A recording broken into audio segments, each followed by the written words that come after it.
भारतीय वास्तुकला धारावाहिक की इस कड़ी में हम भारत में पत्थरों से निर्मित विभिन्न संरचनाओं पर विस्तार से बात करेंगे। हम शुरुआत करेंगे एलोरा की अनोखी गुफाओं से, फिर कोणार्क के सूर्य मंदिर से होते हुए अंत में संगमरमर से बने ताजमहल के वास्तुशिल्प को समझेंगे। तो चलिए हमारे साथ भारत की यात्रा पर, जहां हम समझेंगे पत्थरों की अनोखी शिल्प कला को।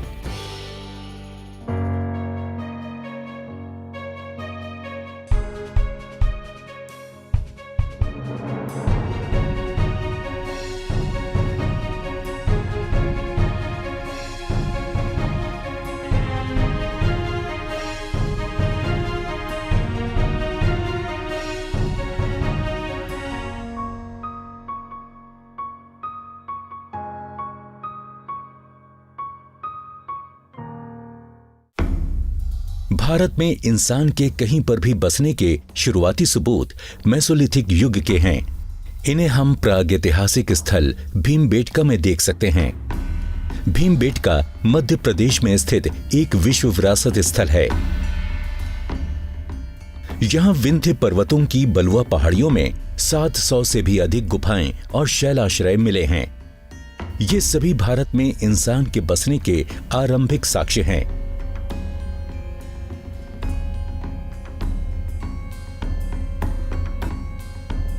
यहाँ पर प्रागैतिहासिक शैल चित्र भी मिले हैं, जिनमें मानव और जानवरों के चित्रों सहित शिकार करते हुए चित्र मुख्य तौर पर मिले हैं। भीमबेटका में चट्टानों की सतह पर प्यालेनुमा छोटे निशान पाए गए हैं। इन निशानों को विश्व में सबसे प्राचीन माना जाता है। पुरातत्वविदों ने यहाँ प्रागैतिहासिक संस्कृतियों की विभिन्न कलाकृतियों को खोजा है। इन कलाकृतियों में कुल्हाड़ी से लेकर छुरा तक शामिल है। भीमबेटका की चट्टानी गुफाएं इसीलिए महत्वपूर्ण हैं क्योंकि उनसे हमें कई बातों का पता चलता है। इनसे हमें पता चला कि किस प्रकार मानव ने प्राकृतिक रूप से आश्रय स्थलों का उपयोग किया होगा। उपकरणों और तकनीक के विकास से पत्थरों, शैलों और बाद में ईंटों के उपयोग से मानव ने उन्नत भवनों का निर्माण करना सीखा होगा।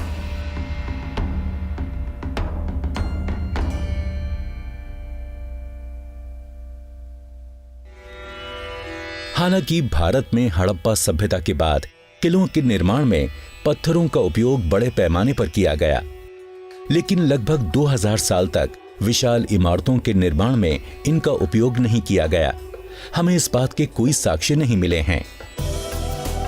फिर भारत में कई स्थानों पर चट्टानों को काटकर अनोखी संरचनाएं बनाई गईं।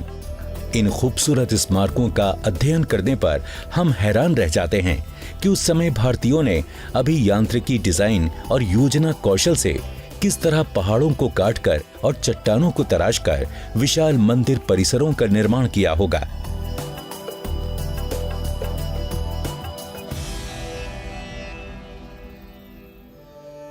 प्राचीन निर्माणकर्ताओं की कलात्मक और तकनीकी प्रतिभा को समझने के लिए अब हम चलते हैं विश्व विरासत स्थल एलोरा की ओर, जो डेक्कन ट्रैप पर है। ये महाराष्ट्र के औरंगाबाद शहर से 29 किलोमीटर की दूरी पर स्थित है। एलोरा गुफाओं को भारतीय चट्टानों को तराशने की स्थापत्य कला का प्रतीक माना जाता है। इनका निर्माण 5वीं से 13वीं सदी के बीच किया गया था। जब हम एलोरा गुफाओं में घूमते हैं तो हम इन गुफाओं के संसाधनों, वास्तुकला तकनीक, कलात्मक कौशल देखकर हैरान रह जाते हैं। उस समय की अनोखी तकनीकों की मदद से बेसाल्टिक चरणोद्री पहाड़ी की चट्टानों को काटकर 34 मंदिरों को बनाया गया होगा।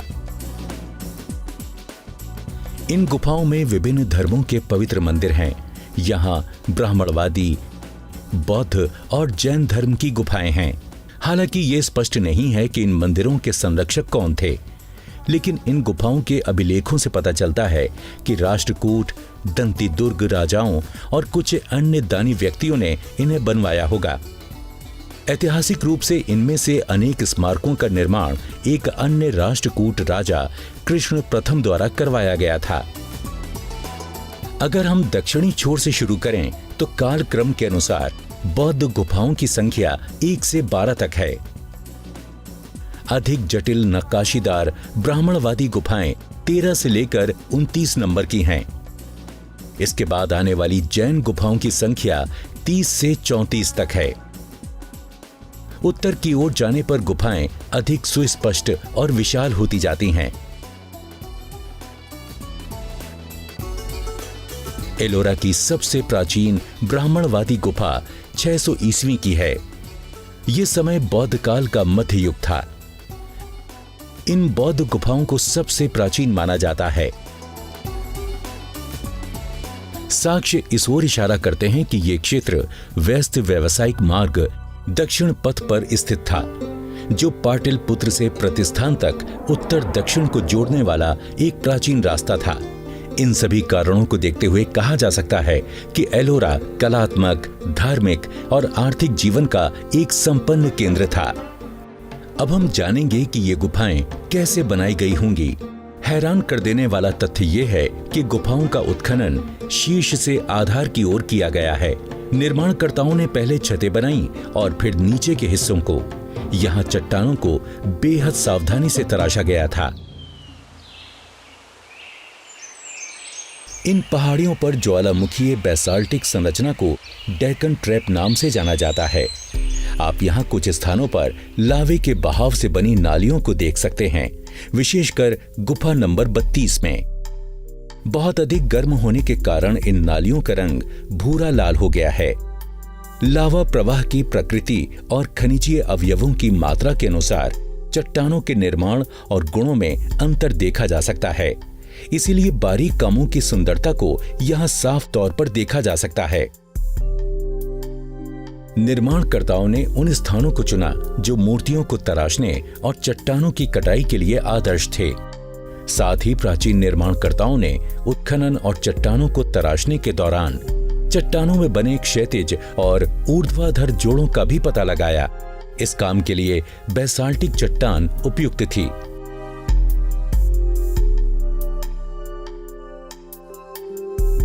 क्योंकि ये चट्टानें प्रारंभिक उत्खनन के दौरान नर्म होती हैं और पर्यावरण का इन पर आसानी से प्रभाव भी नहीं होता है। वास्तव में उस समय बनाए गए उपकरण और विकसित तकनीकें आज भी उपयोगी हैं। इन तकनीकों का उपयोग आज भी अजंता की गुफाओं के संरक्षण में हो रहा है।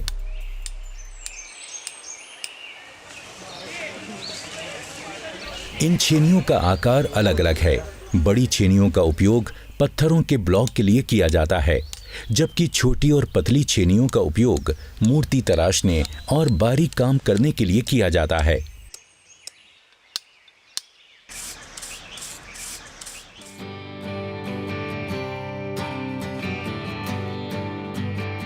इस पहाड़ी से कई जलधाराएं निकलती हैं, जिनमें एला गंगा प्रमुख है, जो शिव नदी में मिलती है। शिव गोदावरी की मुख्य सहायक नदी है।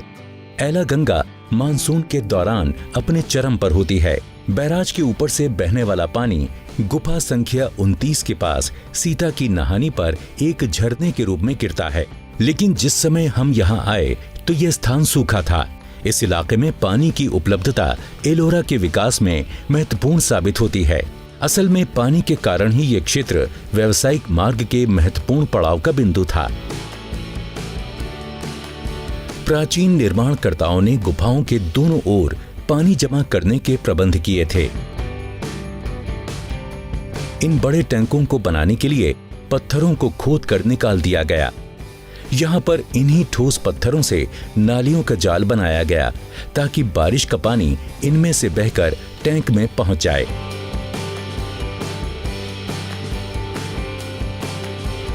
ये बारिश के पानी का जल संरक्षण करने जैसा ही था, जो आज के समय में बेहद जरूरी हो गया है।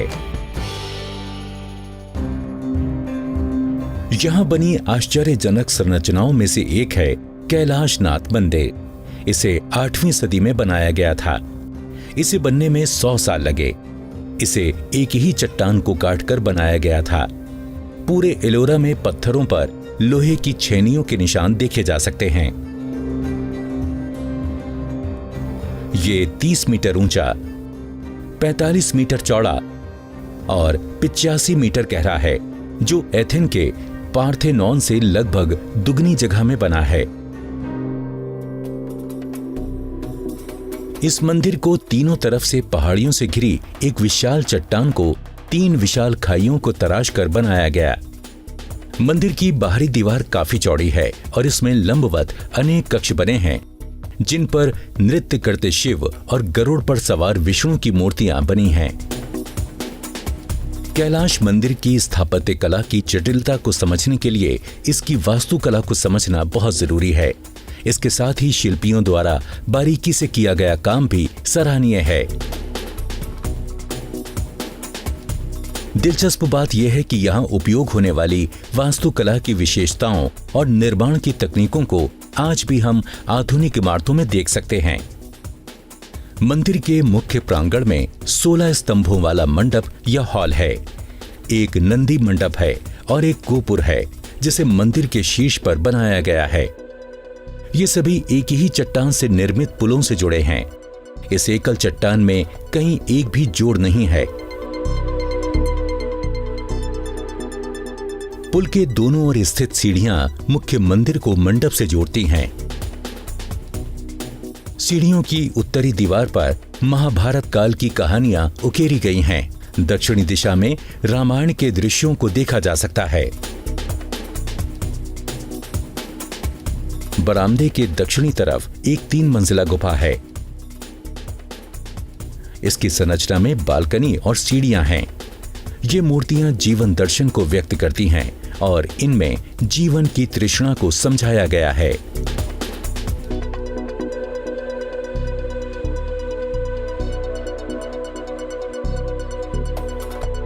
इस मंदिर में विश्व की सबसे बड़ी कैंटिलीवर्ड पत्थरों की छत है। इस मंदिर के बाहरी हिस्से में चट्टानों पर उकेरी गई सैकड़ों मूर्तियां हैं। शुरुआत में पूरे मंदिर पर सफेद प्लास्टर था। ऐसे प्लास्टर से ये बर्फ से ढके रहने वाले कैलाश पर्वत के समान दिखाई देता था। एलोरा गुफाओं में वैसे ही कई सुंदर चित्र भी हैं, जैसे कि अजंता की गुफाओं में हैं। भारतीय पुरातत्व सर्वेक्षण को एक ही गुफा में एक से अधिक परतों वाले चित्र भी मिले हैं।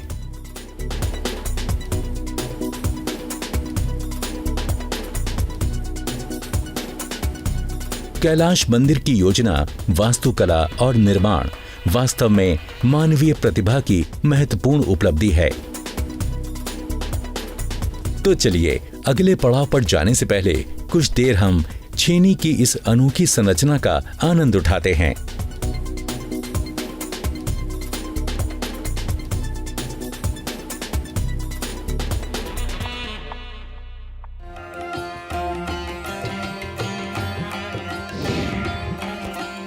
अब हम ओडिशा के सूर्य मंदिर की ओर चलते हैं।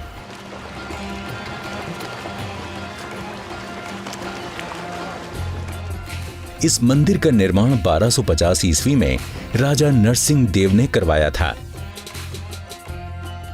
मंदिर की बनावट बहुत ही विशेष है। पूरे मंदिर को सूर्य भगवान के रथ के रूप में निर्मित किया गया है, जिसमें 24 पहिए हैं। प्रत्येक पहिए का व्यास 10 फीट है। इन पहियों की तीलियों पर विस्तृत नक्काशी की गई है। प्रत्येक पहिया एक पखवाड़े का प्रतीक है। मंदिर को 7 घोड़े खींच रहे हैं। 2 पहरेदार शेर हाथियों पर हमला करते हुए द्वार पर स्थित हैं। आरंभ में इस मंदिर को 3 हिस्सों में बनाया गया था। विशाल सर्पिलाकार दोहरे शीर्ष वाला गर्भगृह, पिरामिड जैसी छत वाला जगमोहन और एक नाट्य मंडप इसके 3 मुख्य हिस्से हैं। आज इस मंदिर के शिखर लुप्त हो चुके हैं। त्रुटि रहित अनुपात और प्रभावशाली आयामों के साथ जगमोहन और नाट्य मंडल अभी भी बचे हुए हैं। ये उस समय के वैज्ञानिक और वास्तुकला के विकास का प्रमाण हैं। ये मंदिर काल चक्र का प्रतीक है, जो सूर्य देवता के प्रतीक से हमें जोड़ता है। 7 घोड़े जो सूर्य मंदिर को सुबह की ओर पूर्वी दिशा से खींचते हैं। ये सप्ताह के 7 दिनों के प्रतीक हैं। रथ के 12 पहिए साल के 12 महीनों को दर्शाते हैं। दूसरी दिलचस्प बात यह है कि ये साधारण पहिए नहीं, बल्कि सूर्य घड़ी भी हैं।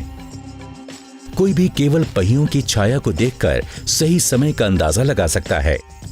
चलिए देखते हैं ऐसा कैसे होता है।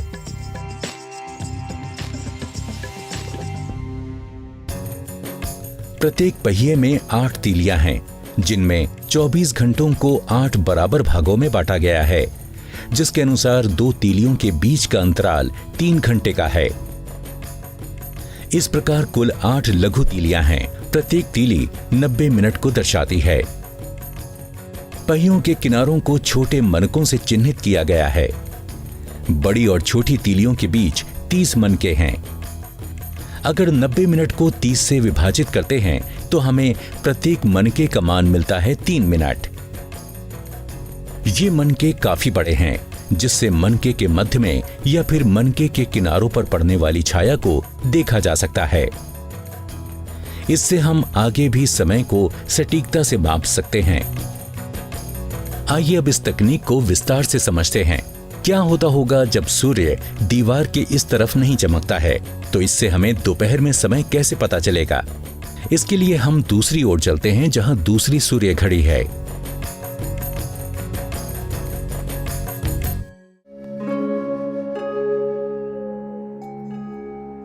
इस मंदिर को 1200 कारीगरों ने 12 सालों में बनाया।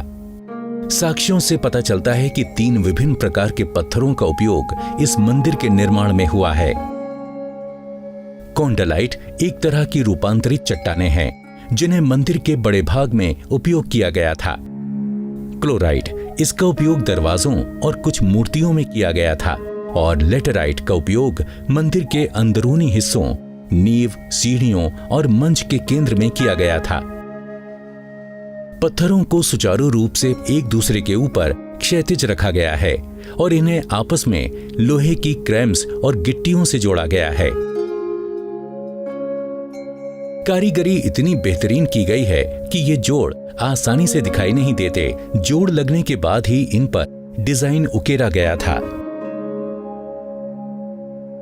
इस मंदिर की एक और खासियत है, प्रत्येक 2 पत्थरों के बीच लोहे की एक प्लेट लगाई गई है। मंदिर की ऊंची मंजिलों के निर्माण के लिए लोहे के भारी बीमों का उपयोग किया गया था। मंदिर के ढहने की कई धारणाएं प्रचलित हैं। एक धारणा के अनुसार कोणार्क मंदिर इसलिए गिरा क्योंकि यह पूर्ण नहीं था। इसके अलावा वास्तुकला दोषों को भी इसके लिए जिम्मेदार माना जाता है। लेकिन मंदिर का जितना हिस्सा बचा है वो भारत की बेहतरीन स्थापत्य कला का उदाहरण है।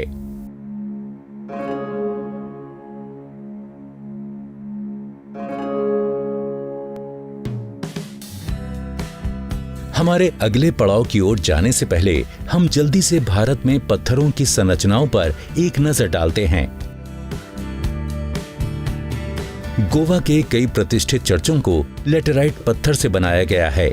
कोलकाता का विक्टोरियल मेमोरियल मार्बल से बना है। कुतुब परिसर की कुव्वतुल इस्लाम मस्जिद बलुआ पत्थरों से बनी है। मुगल स्मारकों में शामिल लाल किला और फतेहपुर सीकरी को गुलाबी बलुआ पत्थरों से बनाया गया था। जयपुर का हवा महल भी बलुआ पत्थर से बनाया गया था, लेकिन इन सभी के निर्माण की तकनीकें अलग अलग थीं। अनेक इमारतों को दूसरी अन्य सामग्रियों जैसे ईंटों और पत्थरों से बनाया गया था, जैसे कि सांची का महान स्तूप। ये अर्धगोलीय केंद्रीय संरचना ईंटों से निर्मित थी। यहाँ बुद्ध की निशानियों को रखा गया था। उसके बाद इस संरचना पर पत्थर लगाए गए। इसे पहली एवं दूसरी सदी में विस्तारित किया गया। ब्रिटिश औपनिवेशिक काल के दौरान भारत में बनी अनेक इमारतों को इसी प्रकार पत्थरों से मढ़कर बनाया गया है।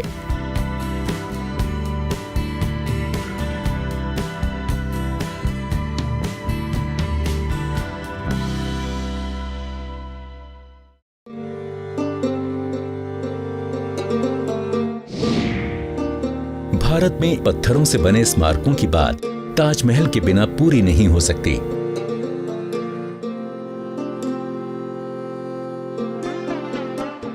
चलिए हम देश या शायद विश्व के इस सबसे प्रसिद्ध स्मारक को समझते हैं। हम इसके कुछ विशेष पहलुओं को समझेंगे। इस मकबरे को तकरीबन 22,000 श्रमिकों की मेहनत से बनाया गया था। इसे पूरा बनने में 17 साल लगे। यह स्मारक सन 1648 में बनकर तैयार हुआ।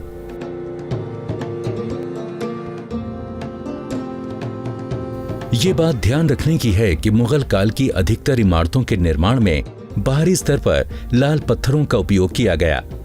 इनका स्थापत्य सैन्य इमारतों और किलों की भांति था, लेकिन सफेद संगमरमर का उपयोग आंतरिक स्थलों जैसे पवित्र व्यक्तियों के मकबरों आदि में किया गया। हालांकि ताजमहल की पूरी संरचना ही सफेद संगमरमर से बनाई गई। ताजमहल परिसर की अन्य इमारतों को लाल बलुआ पत्थरों से बनाया गया था। इसमें आंतरिक निर्माण कार्य में ईंटों का प्रयोग किया गया। इन ईंटों को यहीं स्थानीय स्तर पर तैयार किया गया था। चमक दमक के काम के लिए उपयोगी पत्थरों को राजस्थान की मकराना खदान से लाया गया था। इसके अलावा आकर्षक सौंदर्य के लिए दुनिया भर से पत्थरों को लाया गया था। जैस्पर को पंजाब से लाया गया। जेड और स्फटिक या क्रिस्टल को चीन से मंगाया गया था। फिरोजा को तिब्बत से और लेपिस लजूली को अफगानिस्तान से लाया गया था। नीलम पत्थर को श्रीलंका से और इंद्रगोप या कार्नेलिया को अरब से लाया गया था। कुल मिलाकर 28 प्रकार के कीमती पत्थरों से संगमरमर के सौंदर्य में और वृद्धि की गई। विभिन्न प्रकार के लाल बलुआ पत्थरों को धौलपुर की सीकरी की खदानों से लाया गया था। ऐसा माना जाता है कि ताजमहल के निर्माण के लिए तकरीबन 1000 हाथियों को निर्माण सामग्री ढोने के काम में लगाया गया था। ये देखने के लिए कि ताजमहल में जड़ाई का काम कैसे किया गया होगा, अब हम दिल्ली का रुख करते हैं, जहां हमारा अगला पड़ाव है गुरुद्वारा बंगला साहिब, जो दिल्ली में सिखों का एक प्रसिद्ध पूजा स्थल है। ये स्थान जड़ाई कार्य का सुंदर उदाहरण है। हमें ये जानकर आश्चर्य हुआ कि यहाँ नए दरवाजे बना रहे कारीगर वैसा ही जड़ाई का कार्य कर रहे हैं। विचित्र बात यह है कि अभी तक तकनीक में बदलाव नहीं आया है। आज भी सारा काम हाथों से ही किया जा रहा है। लंबी और विस्तृत चलने वाली इस प्रक्रिया के लिए बेहद कलात्मकता, धैर्य और सटीकता की आवश्यकता होती है। इसलिए केवल कुशल और इस काम में महारत हासिल कर चुके कारीगर ही बेहतरीन काम कर पाते हैं।